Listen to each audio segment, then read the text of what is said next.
දැන් අද අපි වීඩියෝ එකේ කතා කරන්නේ මේ ස්පවුස් වීසා ගැන.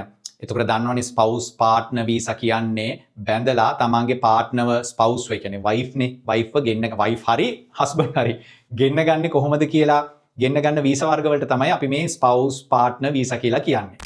එතකොට අද මම විස්තර කරන්නේ බ්‍රිජින් වීසා එකක ඉඳලා ඕස්ට්‍රේලියාව ඇතුළේ ඉඳලා බ්‍රිජින් වීසා එකක් හම්බුණාට පස්සේ පර්මනන්ට් වීසා එකට යන්නේ කොහොමද කියලා. දැන් මම කලිනුත් විස්තර කරා ඔන්ෂෝ දැම්මත් ඔෆ්ෂෝ දැම්මත් පර්මනන්ට් වීසා එකේ ඇසෙස් කරන කරුණු එකයි. ඒ විතරක් නෙමෙයි මේ ටෙම්පරරි වීසා එකත් ඇසෙස් කරන්නේත් මේ කරුණුම තමයි. නමුත් සෙකන්ඩ් ස්ටේජ් වීසා එක කියලා කියන්නේ පර්මනන්ට් වීසා එකක් දෙන එක.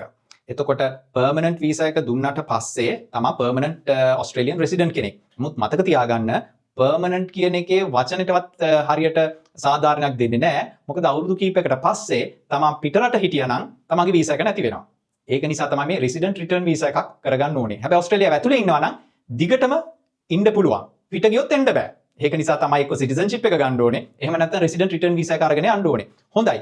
ඊළඟ වීඩියෝ එකේදී මම එක්ස්ප්ලেইন කරන්නම් මේ ස්පවුස් වීසා එකක් ඔන්ෂෝ හරි ඔෆ්ෂෝ හරි දාලා සාර්ථක කරගන්න අවශ්‍ය රික්වයර්මන්ට්ස් මොනවද කියලා.